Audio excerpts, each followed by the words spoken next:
Perkenalkan, nama saya adalah Febrianti dengan NIM 25261.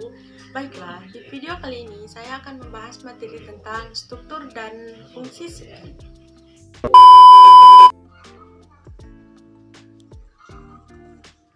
Struktur dan fungsi CPU.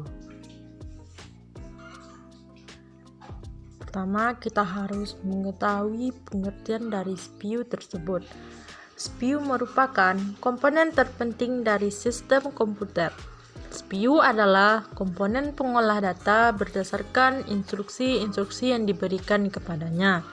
CPU terdiri dari dua bagian utama, yaitu unit kendali atau control unit dan unit aritmatika dan logika atau dikenal dengan ALU. CPU atau Central Processing Unit dapat dikatakan juga otak dari komputer itu sendiri. Sebuah komputer paling canggih sekalipun tidak akan berarti tanpa adanya CPU yang terpasang di dalamnya. Dalam kesehariannya, CPU memiliki tugas utama untuk mengolah data berdasarkan instruksi yang ia peroleh. Fungsi CPU. CPU berfungsi sebagai kalkulator, hanya saja CPU jauh lebih kuat daya pemrosesannya. Fungsi utama dari CPU adalah melakukan operasi aritmatika dan logika terhadap data yang diambil dari memori atau dari informasi yang dimasukkan melalui beberapa perangkat keras seperti keyboard, scanner, joystick, maupun mouse. CPU dikontrol menggunakan sekumpulan instruksi perangkat lunak komputer. Perangkat lunak tersebut dapat dijalankan oleh CPU dengan membacanya dari media penyimpanan seperti hard disk, flash disk, CD, maupun pita perekam. Instruksi-instruksi tersebut kemudian disimpan terlebih dahulu pada memori fisik atau RAM, yang mana setiap instruksi akan diberi alamat unik yang disebut alamat memori. Selanjutnya, CPU dapat mengakses data-data pada RAM dengan menentukan alamat data yang dikehendaki. Selanjutnya, aksi CPU. Yang pertama, CPU memori atau RAM. Perpindahan data dari CPU ke memori dan sebaliknya. Yang kedua, CPU I/O. Perpindahan data dari CPU ke modul I/O dan sebaliknya. Yang ketiga, pengolahan data. CPU membentuk sejumlah operasi aritmatika dan logika terhadap data. Dan yang keempat, kontrol. Merupakan instruksi untuk pengontrolan fungsi atau kerja. Misalnya, instruksi pengubahan urusan eksekusi. Komponen utama pada CPU. Yang pertama, Arithmetic and Logic Unit atau disebut dengan ALU. Arithmetic and Logic Unit atau sering disebut dengan ALU. Bagian ini mempunyai tugas utama untuk membentuk berbagai fungsi pengolahan data komputer. Sering juga disebut sebagai bahasa mesin, karena terdiri dari berbagai instruksi yang menggunakan bahasa mesin. ALU terbagi dua komponen utama, yaitu 1. Arithmetic Unit atau unit aritmatika bertugas untuk menangani pengolahan data yang berhubungan dengan perhitungan. Dan yang kedua, Boolean Logic Unit atau unit logika Boolean, bertugas menangani berbagai operasi logika. Komponen utama pada CPU yang kedua adalah Control Unit. Control unit atau unit kendali mempunyai tugas utama untuk mengendalikan operasi dalam CPU dan juga mengontrol komputer secara keseluruhan untuk menciptakan sebuah sinkronisasi kerja antar komponen dalam melakukan fungsinya masing-masing. Control unit juga bertugas untuk mengambil instruksi-instruksi dari memori utama dan menentukan jenis instruksi tersebut. Komponen utama pada CPU yang ketiga adalah register atau top level memory. 1. Media penyimpanan internal CPU yang digunakan saat proses pengolahan data. Yang kedua, memori ini bersifat sementara. biasanya digunakan untuk menyimpan data saat diolah ataupun data untuk pengolahan selanjutnya. Komponen utama pada CPU yang keempat adalah CPU interconnections. CPU interconnection adalah merupakan sistem koneksi dan bus yang menghubungkan komponen internal CPU dengan bus-bus eksternal CPU. Sedangkan komponen eksternal CPU diantaranya satu, sistem memori utama, yang kedua, sistem input-output, dan yang ketiga, sistem-sistem lainnya. Siklus pada CPU. Yang pertama, ada CPU eksekusi. 1. Di awal setiap siklus, CPU akan membaca dari memori utama. Yang kedua, sebuah register yang disebut program counter akan mengawasi dan menghitung instruksi selanjutnya. Yang ketiga, ketika CPU membaca sebuah instruksi, program counter akan menambah satu hitungannya. Yang keempat, ALU instruksi-instruksi yang dibaca tersebut akan dimuat dalam suatu register yang disebut register instruksi dan akhirnya. Yang kelima, CPU akan melakukan interpretasi terhadap instruksi yang disimpan dalam bentuk kode binary dan melakukan aksi yang sesuai dengan instruksi tersebut. Siklus yang kedua adalah siklus instruksi. Yang pertama, instruction address calculation, yaitu mengkalkulasi atau menentukan alamat instruksi berikutnya yang akan dieksekusi. Yang kedua, instruction fetch, yaitu membaca atau mengambil instruksi dari lokasi memorinya ke CPU. Yang ketiga, instruction operation decoding, yaitu menganalisa instruksi untuk menentukan jenis operasi yang akan dibentuk dan operan yang akan digunakan.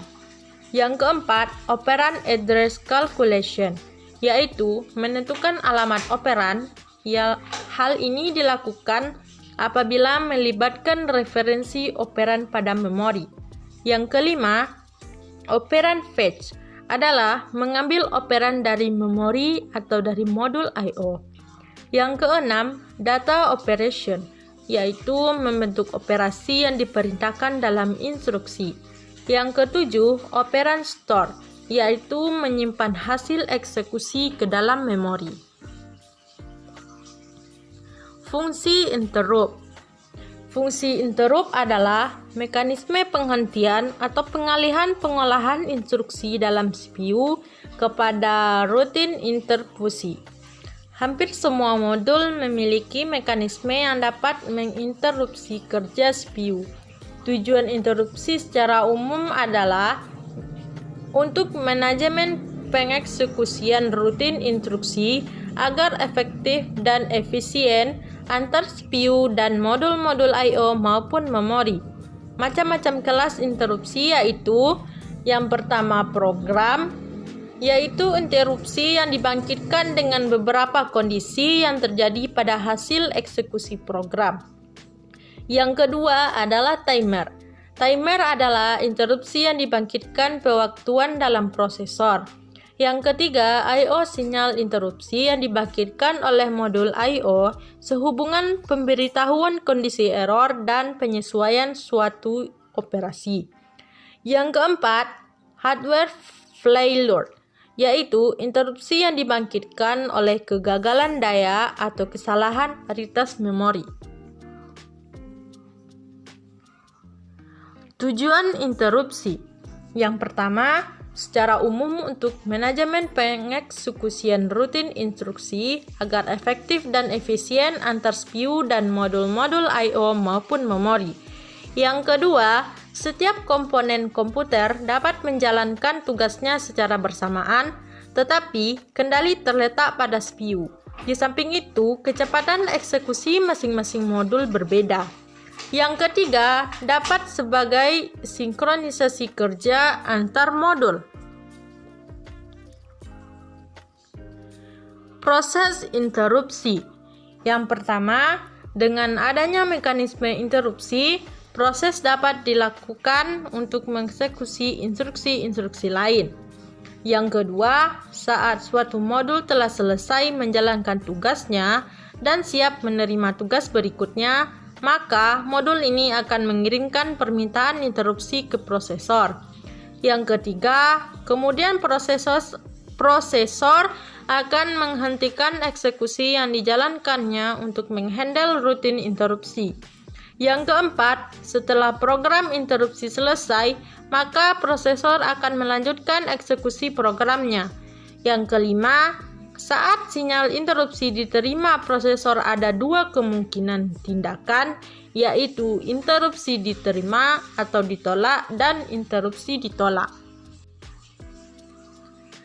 RISC. Pengertian RISC. RISC singkatan dari Reduced Instruction Set Computer, merupakan bagian dari arsitektur mikroprosesor berbentuk kecil dan berfungsi untuk negotiate instruksi dalam komunikasi di antara arsitektur yang lainnya. Yang kedua, karakteristiknya. 1. Siklus mesin ditentukan oleh waktu yang digunakan untuk mengambil dua buah operan dari register, melakukan operasi ALU, dan menyimpan hasil operasinya ke dalam register. Dengan demikian, instruksi mesin RISC tidak boleh lebih kompleksnya dan harus dapat mengeksekusi secepat mikroinstruksi pada mesin-mesin CISC. Yang kedua, operasi berbentuk dari register ke register yang hanya terdiri dari operasi load dan store yang mengakses memori. Yang ketiga, penggunaan mode pengelamatan sederhana hampir sama dengan instruksi menggunakan pengelamatan register. Yang keempat, penggunaan format-format instruksi sederhana, panjang instruksinya tetap dan disesuaikan dengan panjang Word. Ciri-ciri RISC. Yang pertama, instruksi berukuran tunggal. Yang kedua, ukuran yang umum adalah 4 byte. Yang ketiga, jumlah pengelamatan data sedikit, biasanya kurang dari 5 buah. Yang keempat, tidak terdapat pengelamatan tak langsung yang mengharuskan melakukan sebuah akses agar memori memperoleh alamat operan lainnya dalam memori. Yang kelima, tidak terdapat operasi yang menggabungkan operasi load dan store dengan operasi aritmatika. Yang keenam, tidak terdapat lebih dari satu operan beralamat memori per instruksi. Yang ketujuh, tidak mendukung perataan sembarangan bagi data untuk operasi load dan store. 8. Jumlah maksimal pemakaian memori manajemen bagi suatu alamat data adalah sebuah instruksi. 9. Jumlah bit pada integer register specifier sama dengan 5 atau lebih. Dan yang ke-10, jumlah bit floating point register specifier sama dengan 4 atau lebih. CISC. Pengertian CISC adalah CISC, singkatan dari Complex Instruction Set Computer, adalah sebuah arsitektur dari set instruksi di mana setiap instruksi akan menjalankan beberapa operasi tingkat rendah seperti pengambilan dari memori, operasi aritmatika, dan penyimpanan ke dalam memori, semuanya sekaligus hanya di dalam sebuah instruksi. Karakteristik CISC. 1. Syarat informasi memberikan keuntungan di mana ukuran program-program yang dihasilkan akan menjadi relatif lebih kecil dan penggunaan memori akan semakin berkurang. Yang kedua, dimaksudkan untuk meminimumkan jumlah perintah yang diperlukan untuk mengerjakan pekerjaan yang diberikan. Ciri-ciri CISC. Yang pertama, jumlah instruksi banyak. Yang kedua, banyak terdapat perintah bahasa mesin. Dan yang ketiga, instruksi lebih kompleks. Perbedaan antara RISC dan CISC. RISC penekanan pada perangkat keras, sedangkan CISC penekanan pada perangkat lunak. CISC termasuk instruksi kompleks multi-clock, sedangkan CISC single clock, hanya sejumlah kecil instruksi. RISC, memori ke memori, load dan store saling bekerja sama. CISC, register ke register, load dan store adalah instruksi-instruksi terpisah. RISC, ukuran mode kecil, kecepatan rendah. CISC, ukuran kode besar, kecepatan relatif tinggi. RISC, transistor digunakan untuk menyimpan instruksi-instruksi kompleks. Sedangkan CISC, transistor banyak dipakai untuk register memori.